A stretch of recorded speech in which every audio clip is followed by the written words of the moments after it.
Tariq Hassan knew the exact moment the Giza Plateau stopped being history and became content.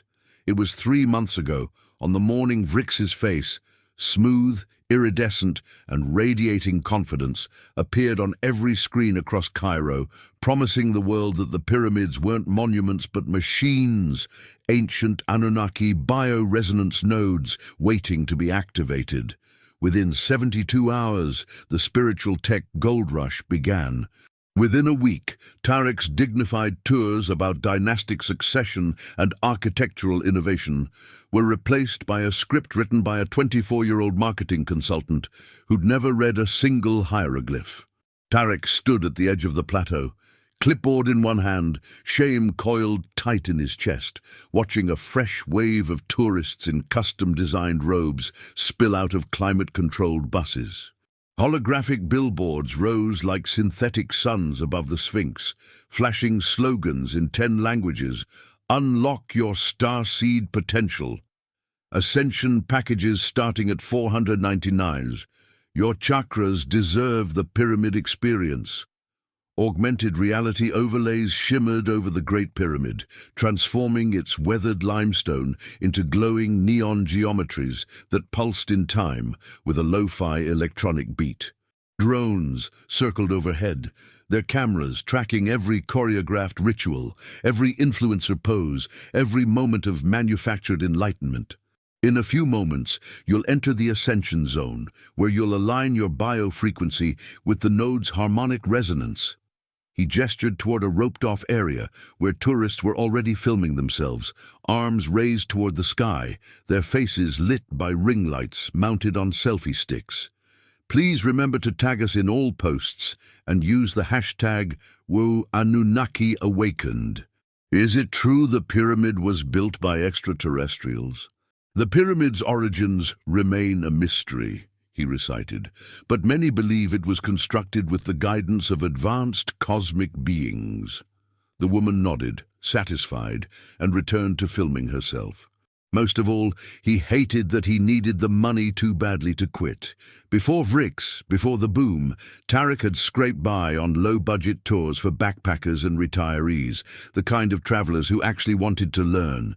Those tours paid barely enough to cover rent on his cramped apartment in Docky, where unpaid electricity bills piled up on the kitchen counter and the plaster on the ceiling sagged with damp. He remembered sitting at his kitchen table after a day with no bookings, staring at his bank balance, wondering if he should finally give up and take a job in his cousin's souvenir shop. Even when no one seemed to care. At least he'd had dignity, at least he'd had autonomy. Now he was a prop in someone else's content, a tour guide in a scripted fantasy written by people who couldn't tell the difference between history and mythology. The alien influencer, neon-skinned, impossibly photogenic, draped in metallic robes, stood before the Great Pyramid, his voice smooth and certain. For millennia, humanity has asked, why were the pyramids built? Today, I reveal the truth. He placed a hand on the limestone, and the camera zoomed in on his face, capturing every flicker of engineered awe. These are not tombs. They are bioresonance nodes, designed by the Anunnaki to amplify consciousness, to awaken your dormant starseed potential. The live stream ended with Vrix staring directly into the camera, his eyes glowing faintly. The awakening begins now. Spiritual influencers reposted it with captions like, "I knew it," and the ancestors tried to tell us. Tech billionaires tweeted about biofrequency harmonics and consciousness expansion. Wellness pilgrims from Los Angeles, Berlin, Tokyo, and São Paulo booked flights to Cairo, desperate to stand in the presence of the so-called nodes. And Cairo's startups, sensing opportunity, moved fast. Every tour company, every cafe, every souvenir shop rebranded overnight. The falafel stand where Tariq had watched the video now advertised Cosmic Awakening wraps. The hostel down the street became the Starseed Lodge. Even the guy selling knockoff scarves started claiming they were infused with Anunnaki energy. Local guides like Tariq were approached by consultants who told them, politely but firmly, that the old narratives weren't scalable. If they wanted to keep working, they'd need to adapt. So Tarek adapted. He took the script. He wore the branded polo shirt with the company logo, a pyramid inside a glowing circle. He learned to say bioresonance without flinching. And every night he went home to his apartment, poured himself cheap whiskey, and tried not to think about how quickly dignity could be priced out of existence. Just the next viral moment, the next branded experience, the next hit of manufactured meaning. He wanted to believe that something would change, that someone would push back, that the absurdity would collapse under its own weight. But he'd learned not to hope. Nothing ever changed, not really. The branding just got better. And somewhere, in a tower overlooking the plateau, the off-world corporation that funded Vrix's tour was already planning the next phase. An anti-gravity pyramid resort, a luxury complex where the wealthy could ascend in climate-controlled comfort. Tarek had heard the rumors. He'd seen the architectural renderings leaked online. He knew what was coming, and he knew with a cold certainty that there was nothing he could do to stop it. This story is just beginning, and the forces reshaping Giza are only getting started. If you want to see what happens when history collides with hype and whether Tarek finds the courage to fight back, make sure you're subscribed. Mahmoud, who'd been guiding tourists through the Saqqara necropolis for 27 years, who could recite the titulary of every 5th dynasty pharaoh from memory, was standing in the ascension zone wearing a gold lame robe and a leather headband studded with fake crystals. His arms were raised, palms facing the sun, holding the pose while a group of tourists filmed him on their phones. A young woman in yoga pants called out instructions. Perfect. Now close your eyes and channel the energy. Really feel the Anunnaki connection. $300 to stand here and look mystical. He tugged at the robe, which was too small and pulled tight across his shoulders. It's easy work. Easier than real tours anyway. Nobody asks questions. Nobody wants to know about mastabas or offering lists. They just want to film someone who looks authentic doing the ritual. $300, Tarek thought, was probably more than Mahmoud made in a week of real tours. And my family needs to eat. Tarek realized, with a sickening clarity, that this was how displacement worked now. You weren't evicted. You were absorbed. You became part of the performance, a paid extra in the commodification of your own heritage, and you did it willingly because the alternative was poverty. Fatima, who used to run a small cafe near the plateau, now dressed in flowing white robes and sold Anunnaki elixirs, overpriced smoothies with names like Third Eye Awakening and Starseed Fuel.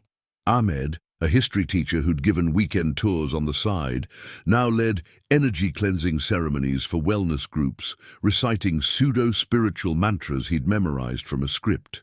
Even Tarek's own cousin Hana, who'd studied Egyptology at Cairo University, had taken a job writing content for one of the corporate tour companies, churning out blog posts with titles like 5 Ways the Pyramids Can Heal Your Trauma. And Tarek understood that. He was doing the same thing. They were all complicit. They were all trapped in a system that offered just enough income to make survival possible and just enough humiliation to make dignity impossible. He was leading a group of 12 tourists through the bioresonance alignment experience, watching them pose for selfies in front of a holographic pyramid that pulsed in time with a synthesized drone. One of the tourists, a tech entrepreneur from San Francisco, kept talking loudly on his phone, pacing back and forth while Tarek tried to deliver the scripted narration. They just announced the resort project, anti-gravity pyramid, full immersion. I'm telling you, this is going to be huge. He glanced at his phone screen, swiping through something. Hold on, I'm sending you the press release. Did you hear about the new resort? She held up her phone, showing him a slick promotional video. It's going to be right here, next to the Great Pyramid. Look at this. Zero-gravity meditation suites, DNA scanning ascension pods, personalized consciousness expansion programs. Isn't that amazing? The video showed a sleek, angular structure made of black glass and gold metal, rising beside the Great Pyramid like a monument to corporate ambition. The voiceover was smooth, confident, designed to sound both ancient and futuristic. Anunnaki Experiences LLC is proud to present the world's first fully functional anti-gravity pyramid resort, where cutting-edge technology meets timeless wisdom. Guests will experience true ascension in our state-of-the-art facilities, designed to amplify the bioresonance frequencies of the Giza node. Our DNA scanning technology will create a personalized ascension journey tailored to your unique starseed lineage. Prices start at $10,000 per night. A corporate complex built beside the Great Pyramid, turning the plateau into a luxury playground for the wealthy. He thought about what that would mean: more construction, more displacement, more transformation of the landscape into a branded experience. And the language in the press release had been chillingly specific. Preliminary approval secured. That meant permits. That meant government backing. That meant this wasn't a fantasy. It was happening. He walked home through streets that no longer felt like his own. The neighborhood around the plateau had changed in the 3 months since Rix's announcement. New boutiques selling crystal-infused clothing, cafes with names like Cosmic Grounds and The Awakened Bean, yoga studios advertising pyramid-powered vinyasa. The rents had been climbing steadily, and Tarek had been trying not to think about it, trying to convince himself that his landlord wouldn't raise his rent too much, that he'd be able to stay in the small apartment he'd lived in for 8 years. The reason, printed in small type at the bottom, was almost worse than the number itself: to accommodate heritage-aligned redevelopment and support the growing spiritual tourism infrastructure. They were displacing the people who actually lived here, who actually knew the history, to make room for tourists who wanted to perform enlightenment for their social media followers. Not in this neighborhood. Maybe not anywhere near the plateau. He'd have to move farther out, maybe to one of the sprawling suburbs on the edge of Cairo, spending hours commuting to a job that humiliated him daily. She lived 3 blocks away, in the same building she'd lived in for 42 years, the place where she'd raised his mother, where Tarek had spent countless afternoons as a child, listening to her stories about old Cairo, about the plateau before the tourists, about a time when history felt like something that belonged to the people who lived beside it. "I was just thinking about you." What? This wasn't abstract anymore. This wasn't just frustration with a system he couldn't change. This was his grandmother, who'd lived in the same apartment for 4 decades, being told she had 90 days to leave so that wealthy tourists could walk through spiritually aligned corridors on their way to zero-gravity meditation suites. The external goal crystallized in his mind with a force that surprised him. He had to stop this, not just complain about it, not just endure it with ironic detachment, but actually stop it. He had to find a way to discredit the narrative Rix and the corporation were selling, to expose the commodification for what it was, and to prevent the resort from being built. He had to act. Not because he believed it would work. His cynicism was too deep for that, but because his home and his grandmother's safety were on the line. Because the alternative was to watch everything he cared about disappear behind a branded facade. Because he was out of options, and doing nothing was no longer survivable. The UNESCO community listening session was scheduled for 7 o'clock on a Tuesday evening, held in a conference hall at the base of the plateau that had once hosted archaeological symposiums and now smelled of expensive cologne and projector heat. Tarek arrived early, not out of enthusiasm, but because he had nowhere else to be. The eviction notice was still on his kitchen table, its words burned into his memory. He told himself he was only attending to hear what ridiculous justifications they'd invented this time, to bear witness to another performance of procedural legitimacy before the inevitable approval. The front rows, by contrast, were occupied by men and women in expensive suits. their tablets glowing, their posture radiating the kind of confidence that came from knowing the outcome before the meeting even started.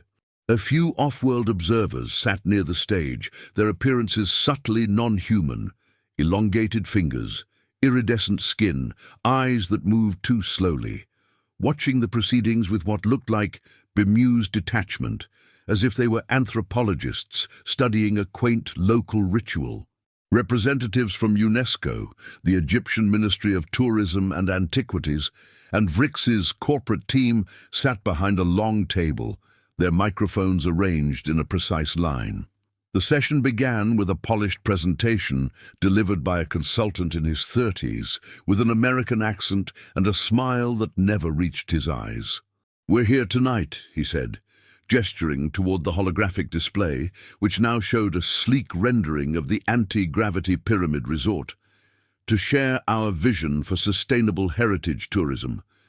This project represents a once-in-a-generation opportunity to position Giza as the global center of consciousness expansion while preserving and indeed celebrating its rich historical legacy."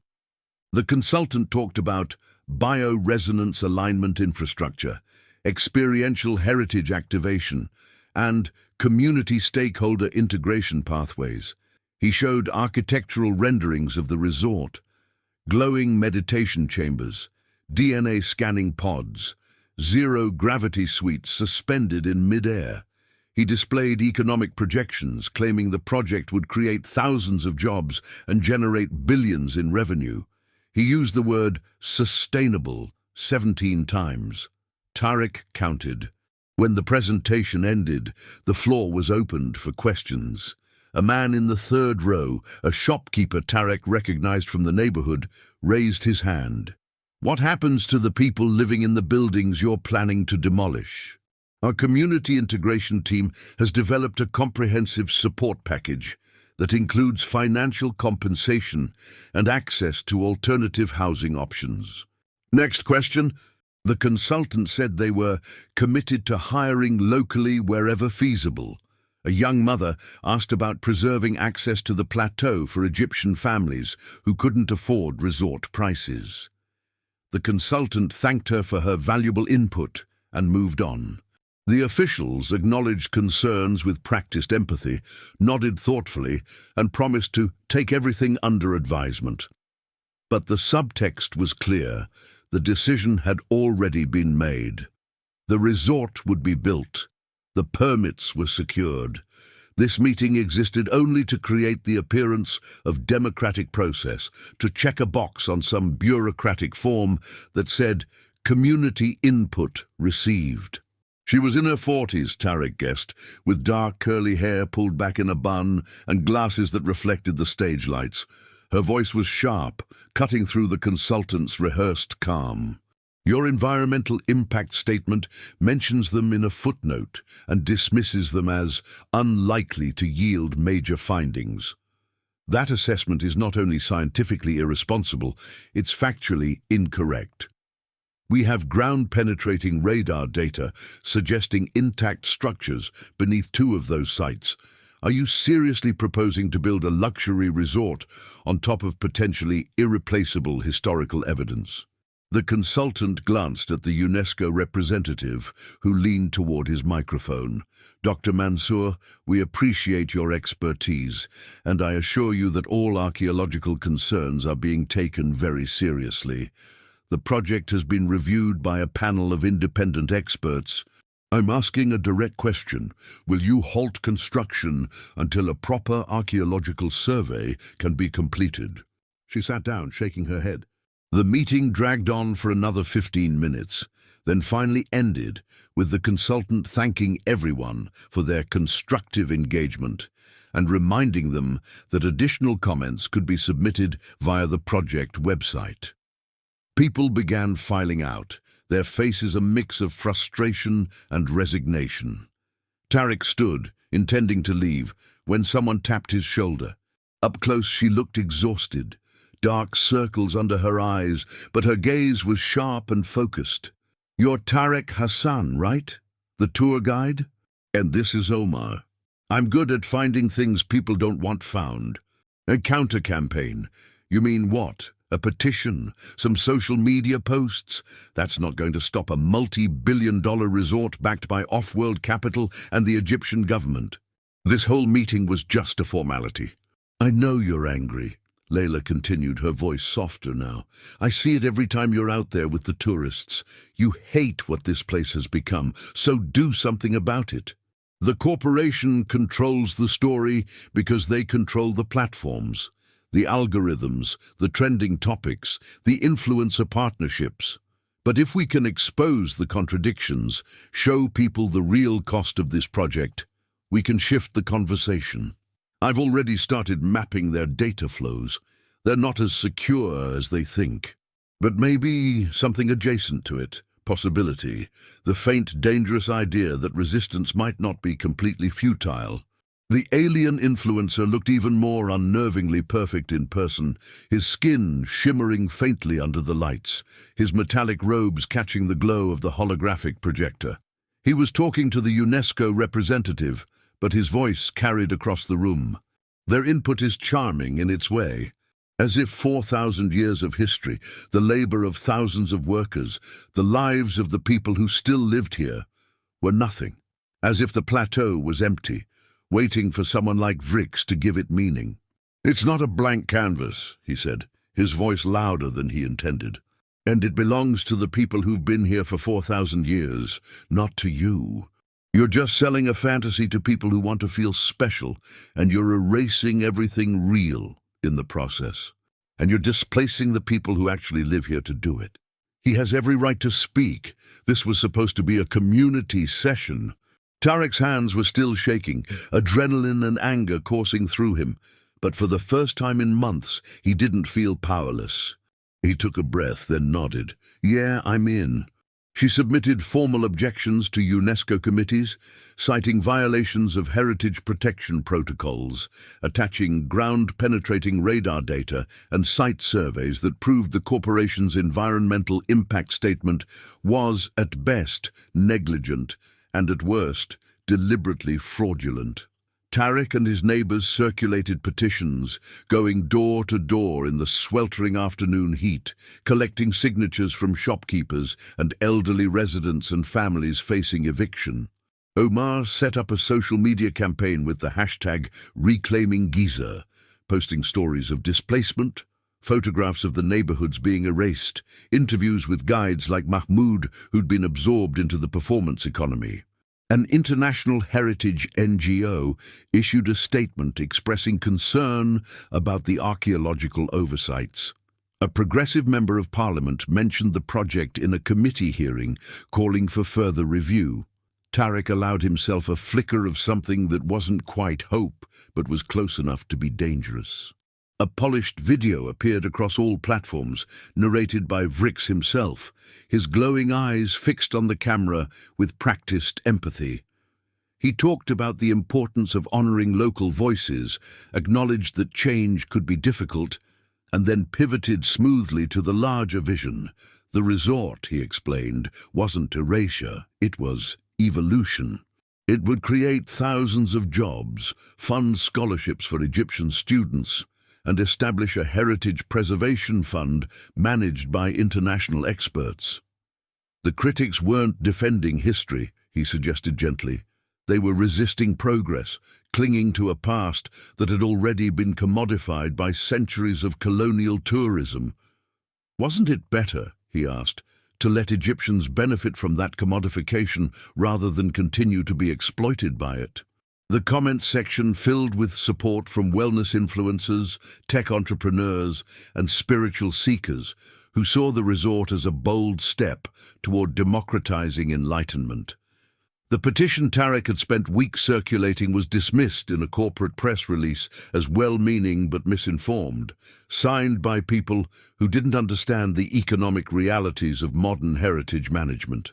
Layla's objections to UNESCO were acknowledged in a carefully worded response that thanked her for her input and assured her that all concerns were being taken very seriously by the independent review panel, the same panel funded by the corporation.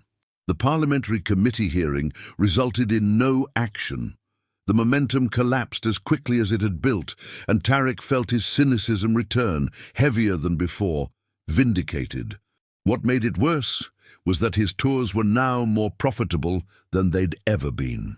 The controversy had only increased interest in Giza, and the startup that employed him raised prices to meet demand. Tourists booked weeks in advance, paying premium rates for the Anunnaki onboarding experience, eager to stand on the plateau before the resort was built, to claim they'd been there during the transformation. The tours became more surreal with each passing week. A woman from Berlin demanded a personalized Anunnaki life roadmap, insisting that Tarek channel the ancient architects to tell her whether she should quit her job and move to Bali. A man from Los Angeles asked him, without irony, to summon a pyramid's energy field so he could film it for his followers. When Tarek tried to explain that he was a historian, not a medium, the man's face soured, and he left a one-star review complaining that the guide lacked spiritual openness. The startup noticed the reviews and sent Tarek to a mandatory training session on enhancing customer experience. The consultant leading the session, a woman in her 20s with a headset microphone and a tablet, explained that modern tourists expected immersive storytelling. If someone wanted to believe the pyramids could heal their trauma, Tarek's job wasn't to correct them, but to facilitate that belief. She taught him phrases like, "Let's open ourselves to the possibility," and the ancients understood energies we're only beginning to rediscover. She encouraged him to upsell premium ascension bundles, private tours with crystal singing bowl ceremonies and DNA activation consultations, priced at $800 per person. His rent was manageable now, even with the increase. He could afford to help his grandmother with relocation costs, could buy groceries without checking his bank balance first. The work was degrading, yes, but it was survivable. The temptation to simply lean into the spectacle, to forget the resistance and accept his role as a paid performer in someone else's cosmic theater, grew stronger every day. He told himself it didn't matter. Nothing ever changed anyway. Why not get paid for the humiliation? Omar sat in front of a wall of monitors, his fingers moving across 3 keyboards simultaneously, lines of code scrolling past faster than Tarek could process. The teenager looked exhausted, dark circles under his eyes, his hoodie rumpled, but his expression was triumphant.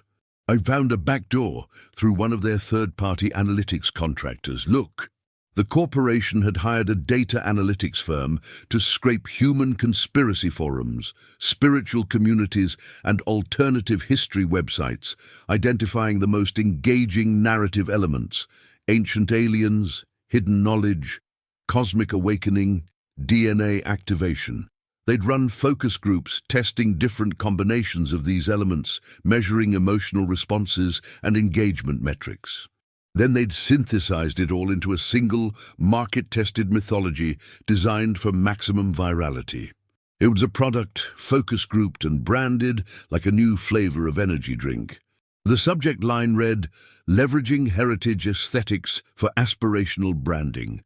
The body of the email discussed how to frame the resort as both ancient and futuristic, using local guides as authenticity props while ensuring the actual experience remained fully controlled and monetizable. This was calculated. The entire narrative, the cosmic awakening, the Anunnaki connection, the bioresonance nodes, was a branded product, assembled from data and tested for market appeal. And it was working. He talked about market penetration, demographic targeting, and revenue projections. He referred to the Anunnaki mythology as a scalable narrative framework and described the resort as a proof of concept for applying consciousness branding to heritage sites globally. At one point, an executive asked if there was any risk of backlash from actual historians or archaeologists. Vrick smiled. "There's always resistance to innovation," he said smoothly. "But heritage is a story we tell about the past, and stories can be rewritten. What matters is who controls the platform." A proof of concept for consciousness branding. All of it. He wanted to believe that proof mattered, that facts could compete with a story designed for maximum virality. But he'd watched Vrix's PR machine reframe every criticism, watched the corporation's resources dwarf their petition campaigns and op-eds. He thought about the consultant's training session, about the tourist who demanded he channel ancient spirits, about the system that rewarded performance over truth. "Will it even matter?" he asked, his voice flat. Vrix can just call it a misunderstanding, or say the files are fake, or pivot to some other narrative. His followers won't care. They believe because they want to believe. And maybe, just maybe, enough people will care that it makes a difference. He thought about Giza being called a blank canvas, as if history could be erased with enough branding and enough capital. And he realized, with a clarity that cut through his exhaustion, that Layla was right. Even if it didn't work, even if the truth got buried under Vrix's next viral video, they had to try. Because the alternative was to accept that nothing mattered except the brand logo, and if he accepted that, he'd lose the last piece of himself that still believed stories could be more than products. Vrix was scheduled to perform one of his dazzling projection-mapped ceremonies on the plateau, a global spectacle attended by thousands in person and millions online. The event was billed as the Anunnaki Awakening Ceremony, a ritualized performance that would officially inaugurate the resort construction and demonstrate the bioresonance alignment process. It was the perfect target, massive audience, live broadcast. No room for the corporation to bury the story or reframe it quietly. If they could hijack the stream, inject the leaked files into Vrix's carefully curated narrative, they could expose the fraud to the world in real time. The ceremony would be streamed through a network of holographic projectors positioned around the plateau, each one linked to a central server controlled by the corporation's media team. The security was layered but not impenetrable. Omar found a vulnerability in the projector synchronization protocol, a backdoor designed for emergency overrides that the corporation had never bothered to properly secure. If he could gain access to the system during the live broadcast, he could inject his own content directly into the holographic stream. It would appear on every screen, every projector, every device tuned into the event. Layla recorded a voiceover, her tone measured and precise, explaining each piece of evidence. "This is the narrative optimization matrix," she said, showing the spreadsheet that listed spiritual concepts with corresponding engagement scores. "This is not ancient knowledge. This is market research." She showed the email from Vrix's pitch to the corporation, the one where he called Giza a blank canvas. "This is not revelation," she concluded. "This is branding." The night before the ceremony, Tarek couldn't sleep. He lay in his apartment, staring at the ceiling, the familiar weight of cynicism pressing against his chest. He kept running through all the ways this could fail. The corporation could shut down the broadcast the moment the hijack started. Vrix's followers could dismiss the evidence as fake, as conspiracy, as jealousy from people who couldn't handle progress. The PR machine could reframe the entire incident within hours, turning their exposure into yet another branded moment. But underneath the cynicism, something else stirred, a fragile, dangerous thing that felt almost like hope. Maybe this time would be different. Maybe proof would matter. Maybe the truth could compete with a story designed for maximum virality. The plateau was transformed into a luminous theater, holographic projectors casting geometric patterns across the pyramids, drones circling overhead with cameras capturing every angle. Thousands of people filled the roped-off viewing areas, dressed in the now ubiquitous white robes and crystal jewelry, their phones raised, their faces lit by the glow of the spectacle. Tarek stood near the back, his heart pounding, watching the stage where Vrix would soon appear. Layla was beside him, her jaw tight with tension. Omar was positioned 100 meters away, near one of the projector nodes, his laptop hidden in a backpack, waiting for the signal. He raised his arms, his voice amplified across the plateau, smooth and confident and impossibly magnetic. "Welcome," he said, "to the beginning of the awakening. Tonight, we align with the ancient nodes. Tonight, we reclaim our cosmic birthright." Vrix moved across the stage with the precision of someone who knew exactly how the cameras would capture each gesture, each pause, each moment of manufactured profundity. The holographic projections shifted to show images of the proposed resort, glowing chambers, floating meditation platforms, DNA scanning pods. "This is not a building," Vrix intoned. "This is a bridge between worlds." Tarek saw the shift immediately. The holographic projections flickered, glitched, the smooth images fracturing into static. The crowd murmured in confusion. Vrix paused mid-sentence, his expression flickering with the first hint of uncertainty Tarek had ever seen on his face. Then the projection stabilized, but instead of the resort images, the screen showed a spreadsheet, the narrative optimization matrix, engagement scores for spiritual concepts, Anunnaki, bioresonance nodes, starseed DNA activation, the numbers glowing against the pyramid's ancient stone. The projections shifted again, showing the email about authenticity positioning strategies, then the pitch video of Vrix in the boardroom talking about scalable narrative frameworks and consciousness branding. Tarek felt his breath catch. It was working. The truth was visible, undeniable, projected across the plateau for millions to see. "Cut the feed, cut it now." The silence lasted a heartbeat, then erupted into chaos. Voices shouting questions, people demanding answers, security guards moving through the crowd trying to restore order. Tarek stood frozen, his heart hammering, watching Vrix being escorted off stage, his perfect composure finally shattered. The carefully curated spectacle had ruptured into confusion, and the world had witnessed it in real time. Video clips of Vrix's panicked expression became reaction GIFs. Hashtags trended globally. Anunnaki exposed, branded enlightenment, Vrix glitch. News outlets picked up the story.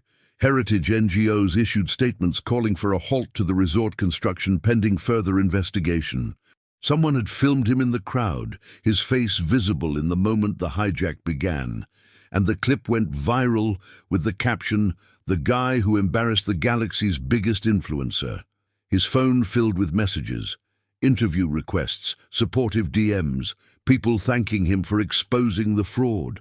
Journalists wanted to talk, activists wanted to collaborate. A documentary crew reached out asking if they could film the resistance effort. For 3 intoxicating days, it felt like they had won. Tourists cancelled bookings, citing concerns about the authenticity of the experience. Local press ran stories amplifying the voices of displaced residents, the ones who'd been ignored during the UNESCO session. Public opinion shifted, the comments on Vrix's social media accounts turning skeptical, critical, demanding accountability. Tarek allowed himself to believe, just for a moment, that maybe narrative power wasn't completely monopolized by brands and algorithms.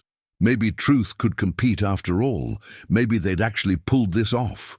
He sat in a minimalist white room, his expression open and vulnerable in a way that felt carefully calculated. The video opened with him laughing gently at himself. "I have to admit," he said, "that was not how I planned to inaugurate the ceremony. But maybe it was exactly what we needed." He acknowledged the documents that had been leaked, but reframed them as evidence of the corporation's commitment to accessibility. "We used market research," he said, "because we wanted to meet people where they are. We studied engagement patterns because we wanted to create an experience that resonates with modern seekers. That's not deception, that's democratization." He pivoted smoothly to the concept of immersive performance art, suggesting that the hijack itself had been part of a larger meta-narrative about authenticity and disruption. "We live in an age where the line between revelation and spectacle is constantly shifting," he mused. Maybe what happened on the plateau was a perfect example of that, a glitch in the cosmic signal that reminds us to question everything, even our own questioning. Then came the subtle reframing of Tarek and his team. Vrix praised passionate local voices, acknowledging their concerns while gently casting them as well-meaning but misguided. "I respect their commitment," he said, his tone warm but subtly condescending. "But I also worry that their fear of change is preventing them from seeing the genuine opportunities this project creates. Progress always feels threatening to those invested in the past." The video ended with Vrix looking directly into the camera, his eyes glowing faintly. "The awakening continues," he said softly, "and all voices, even the disruptive ones, are part of the journey." Influencers posted about the importance of questioning narratives, even counter-narratives, and how Vrix's response demonstrated evolved consciousness. The memes that had mocked him were now reframed as part of the spectacle, evidence of his cultural relevance. Comments on Tarek's viral video turned hostile. People called him a radical, a saboteur, someone who'd rather tear down progress than build something new. Within 48 hours, articles appeared in major publications, pieces framed as balanced journalism but clearly influenced by corporate PR, questioning the authenticity of the leaked documents, suggesting they might have been manipulated or taken out of context. Security experts were quoted saying the hijack constituted cyber terrorism. Heritage consultants hired by the corporation published op-eds arguing that the resort project had been unfairly maligned by a vocal minority resistant to innovation. Tourists who'd cancelled bookings rescheduled, eager to be part of the now infamous controversy. They hadn't disrupted the system, they'd fed it. They were more marginalized now than before the hijack, cast as unstable radicals rather than concerned citizens. And Vrix's followers, the tourists, the wellness seekers who'd built their identities around the Anunnaki narrative, were more committed than ever, their belief now fortified by the perception that they'd weathered an attack from cynical skeptics. He turned the screen off and sat in the silence of Layla's office, the weight of futility settling over him like a familiar coat. Nothing ever changes, he thought. Not really. The brand just gets better at absorbing the critique, and the people who resist get left behind, more powerless than before. Tarek opened it, standing in his apartment doorway, the words blurring together as his heart sank. Cease and desist. Corporate sabotage, defamation, unlawful interference with business operations. The language was cold, precise, clinical in its threat. The corporation's legal team demanded an immediate public retraction and apology, cessation of all resistance activities, and compensation for damages. Failure to comply would result in civil and potentially criminal prosecution. The letter ended with a reminder that the corporation had extensive resources and a demonstrated commitment to protecting its interests. They'd tried to fight back, and now the system was closing in with the full force of its legal machinery, designed to isolate and intimidate anyone who dared to resist. Fatima's Cafe lost its contract to supply the Ascension Zone with overpriced smoothies, replaced by a corporate-owned chain that could guarantee brand consistency. Ahmed, the history teacher who'd joined the petition drive, was quietly informed that his weekend tour permit wouldn't be renewed. The message was clear and systemic. Proximity to Tarek Hassan was now a liability. The startup that had rebranded Tarek's tours sent an email terminating his contract, effective immediately. The tone was professional, almost apologetic, but the subtext was unmistakable. "We value your contributions," the message read, "but recent events have made it clear that your vision is no longer aligned with our company's mission.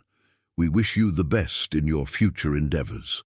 Attached was a public statement distancing the company from his actions, describing the hijack as the work of a rogue individual who did not represent their values. The resort was still being built. The permits were still in place. Vrix's followers were more committed than ever. All he'd accomplished was making life harder for the people around him, punishing them for their proximity to his failed rebellion.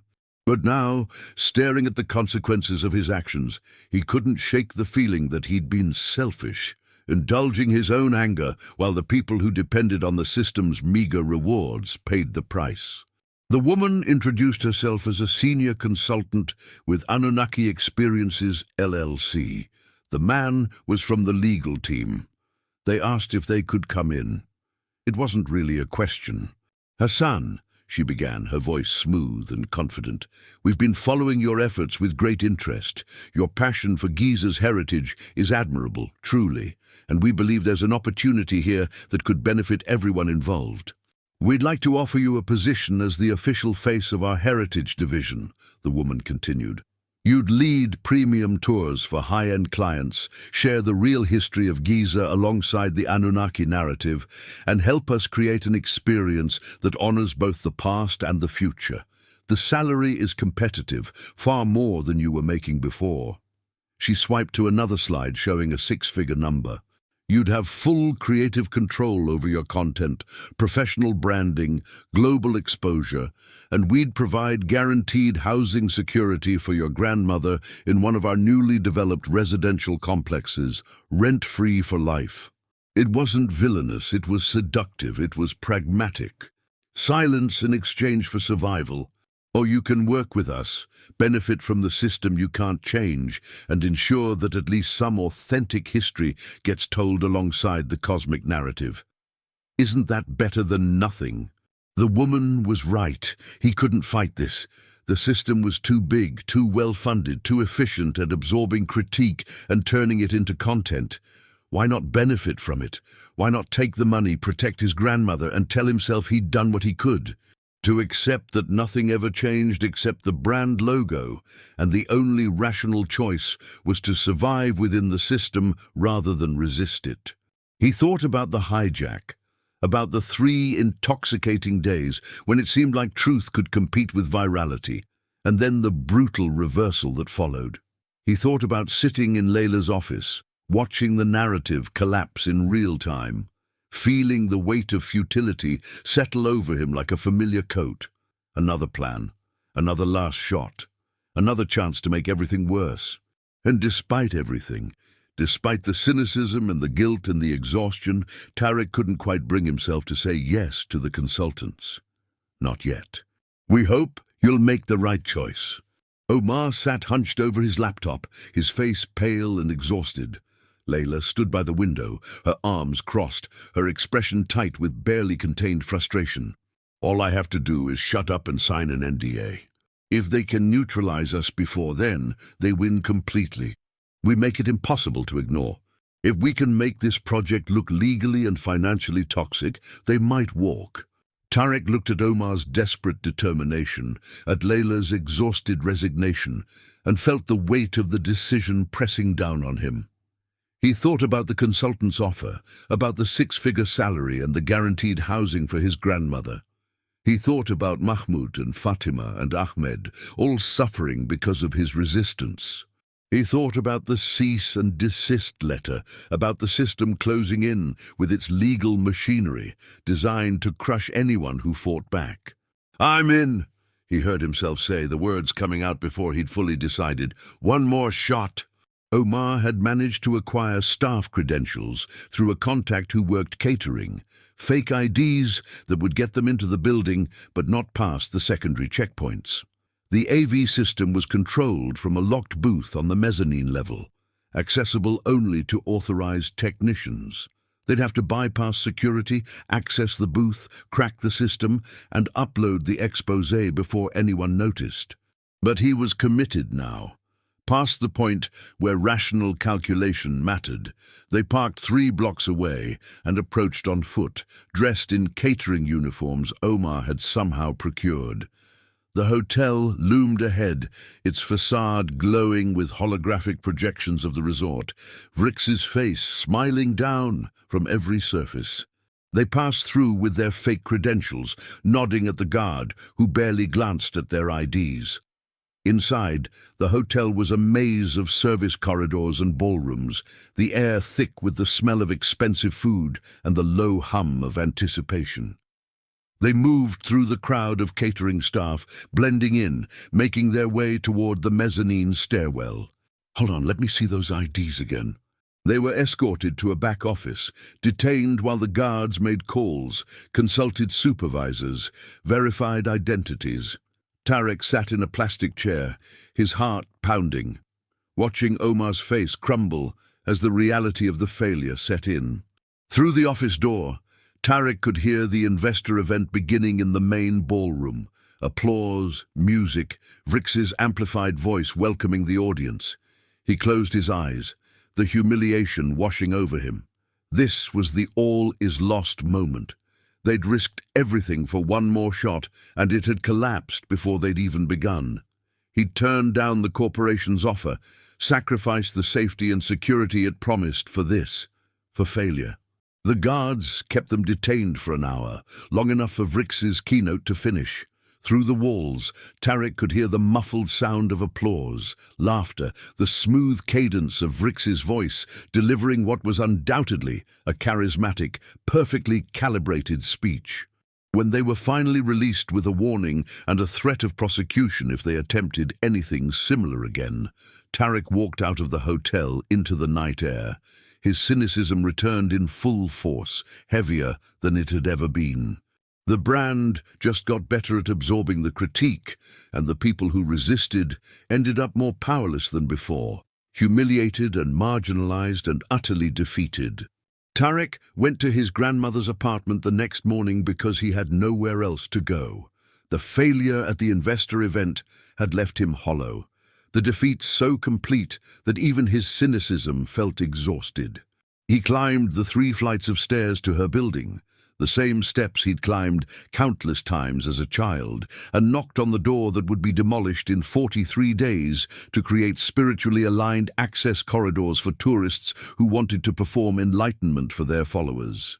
Her apartment was small, filled with the accumulated weight of 42 years, old photographs in mismatched frames, furniture worn smooth by decades of use, the smell of cardamom tea, and something else, something ineffable that Tarek thought of as memory, made tangible. She guided him to the worn couch and disappeared into the kitchen, returning moments later with 2 glasses of tea, the liquid dark and sweet and scalding hot. They sat in silence for a while, the afternoon light filtering through the curtains, casting shadows across the photographs on the walls. Pictures of Tarek's mother as a child, of his grandfather who died before Tarek was born, of the plateau decades ago when the pyramids stood against an empty sky, before the tourists, before the branding, before Vrix and the algorithmic assembly of cosmic awakening. "You look like you've lost something," Salma said finally, her voice soft but clear. "To expose Vrix's lie, to prove that the Anunnaki narrative was just market research and branding. They've seen conquerors claim them, scholars study them, tourists photograph them, and now influencers brand them. Every generation thinks they're the first to understand what the pyramids mean, and every generation is wrong, because the pyramids don't mean one thing. They mean whatever story we tell about them. The truth matters because it offers an alternative. You are trying to win their game, to compete in their arena. But the pyramids didn't endure because they defeated their conquerors. They endured because they simply remained, outlasting the empires that tried to claim them. But as an invitation, show people what Giza actually is, beyond the brands and the algorithms. Show them the people who live here, who remember what this place was before the boom. Show them that there's another way to experience this place that doesn't require performing for followers or paying $10,000 a night to float in a meditation pod. And for the first time since the failed investor event, he felt something other than defeat. Not hope exactly, but purpose. A clarity about what mattered that cut through the cynicism like light through fog. Layla listened quietly, her exhaustion still visible, but her eyes sharp with the same rekindled focus Tarek was beginning to feel. When Tarek explained what Salma had said, The teenager's expression shifted from defeat to something harder, more determined. Not destroy their story, but make room for ours. They compiled footage of the plateau before the boom, archival images that showed the pyramids without holographic overlays or augmented reality filters. They filmed interviews with displaced residents, with shopkeepers and guides and elderly neighbors who remembered when the plateau felt like it belonged to the people who lived beside it. And they asked Salma if she would speak, if she would tell her story directly to the global audience that would be watching VRIX's launch. The event was massive. Thousands of attendees on the plateau, cameras positioned at every angle, holographic projectors ready to broadcast VRIX's ceremony to screens across Earth and dozens of off-world colonies. The production value was staggering, a spectacle designed to dominate the cultural conversation for weeks. VRIX would stand before the Great Pyramid, flanked by the construction site of the resort, and declare the beginning of a new era of cosmic awakening. The broadcast was scheduled to run for 2 hours, carefully choreographed, optimized for maximum engagement. The algorithm couldn't optimize emotion when the emotion was real, messy, and deeply human. Today, he proclaimed, we inaugurate not just a resort, but a new chapter in human evolution. Today, we align with the cosmos itself. Leaked documents appeared. The narrative optimization matrix, the emails about authenticity positioning, the pitch video where VRIX called Giza a blank canvas. But this time, the documents weren't presented as a gotcha or a glitch. They were contextualized, narrated by Layla's calm voice, explaining what they meant, how the Anunnaki narrative had been algorithmically assembled from engagement metrics and market research. Archival images of Giza appeared, black and white photographs from the 1950s, the pyramids standing against an empty horizon.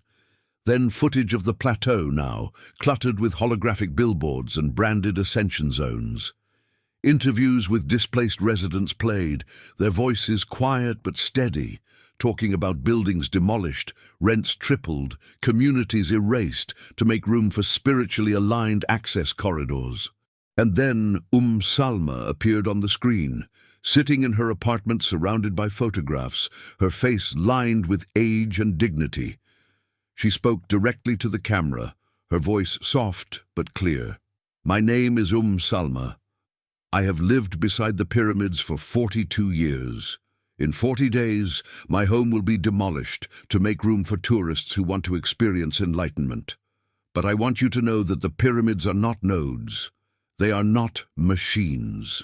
They are the work of human hands, built by people who lived and struggled and created something that has outlasted empires. And the people who live here now, who remember what this place was before the branding and the algorithms, we matter too. Our stories matter, and you deserve to hear them. On the left half, Salma spoke, and then Tariq's voice joined hers, unscripted and unpolished. He talked about leading tours, about reciting branded scripts, about the hollow feeling of performing enlightenment for people who wanted to consume an experience rather than understand a place. He talked about Mahmoud and Fatima and Ahmed, about the friends who'd been absorbed into the performance economy or pushed out when they resisted. He talked about dignity, memory, and the cost of commodification.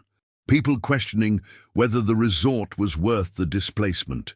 Journalists picking up the story, interviewing the residents featured in the overlay. Heritage organizations issuing statements demanding a halt to construction pending review.